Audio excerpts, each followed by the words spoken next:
of like the ending going into it, but I think he talks a little bit about that. I'll comment a little bit on that.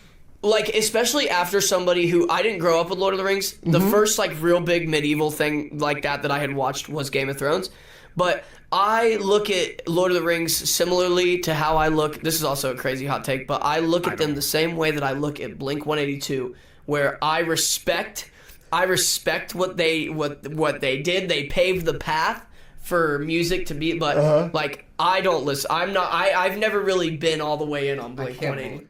I don't get his comparison. I guess he might be playing in a band or something. I don't. Blink 182 is awesome. I like Blink 182, but that was during my time too.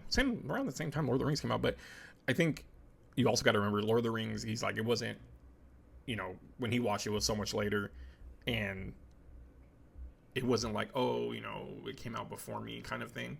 But you have to remember the book's been out forever. So there's fans from back in the days, man. I know people that were waiting forever. Older people that were like, yes. I think that's part of it too, is just being excited to see your fandom finally there, and all your characters come to life. I'll never forget that with the X-Men, loving Wolverine so much. But if you watch X-Men 1, it did not age well at all. It did not do well. But we're spoiled. I always say that we're spoiled because we get so much good stuff now. But yeah, it's just, I guess he's maybe a singer, and that's why he compared it to Blink-182. And I guess that's kind of a way to put it. They paved the way. I don't know how much they paved the way.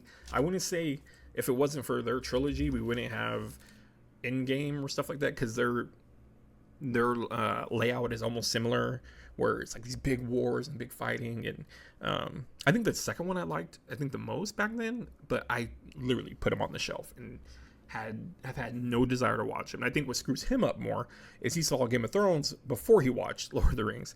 So you're watching like diet Game of Thrones when you're watching Lord of the Rings. And I'm sorry to anyone that follows Lord of the Rings from the books and are in love with it.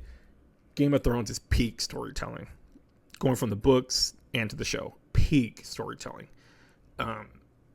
And to go from that and then go watch Lord of the Rings, and it's like soft compared to, granted there's action and all that kind of stuff, but it's soft compared to watching Game of Thrones. Let's be real. Game of Thrones, you're getting all kinds of stuff thrown at you. And it's crazy. And it got so jumbled, it kind of messed it up, I think, in a way at the end. But there is a lot of good in there, and I think that messes it up. For you to never watch Lord of the Rings and then to watch Game of Thrones first, then watch Lord of the Rings, you're not going to like it at all. I have pretty valid reasons why I don't like it. It's just not my cup of tea. No actors in it really did it for me. None of them I follow and hope they're in another movie.